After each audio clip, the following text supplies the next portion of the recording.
मोरो खबर शामिल करी थी। मोरो सिंध जे तहसील दिलदार सुमरो की रिपोर्ट मुताबिक जिले पुलिस नोशहरो फिरोज तरफान 4 अगस्त पुलिस शहीदन जो ॾिहाड़ो मल्हायो। शहीद जिंदा आहिनि, उन्हनि खे मोल न चओ, इहे पंहिंजे हिसे जो रिस्क खाईंदा आहिनि। कुरान एसएसपी नोशहरो फिरोज जे ख़ासि हिदायतुनि ते 4 अगस्त पुलिस शहीदन जो ॾिहाड़ो वॾे जोश ऐं जज़्बे सां मल्हायो वियो। शहीदन जी यादगार ते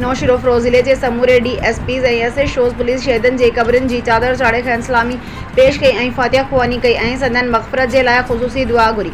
पुलिस जे शहीदन खे ख़ैरात जी अक़ीदत पेश करण जे लाइ हेडक्वार्टर खां हिकु पैदल रैली कढी वई। उन्हनि शहीद पुलिस वारनि खे ख़ैरात जी तहसीन पेश कयो वियो, जिन पंहिंजे जाननि जो नज़रानो पेश कयो। हिन रैली में पुलिस खां अलावा केतिरनि ई माण्हुनि शिरकत कई ऐं पुलिस जे शहीदनि सां मुहबत जो इज़हार कयो।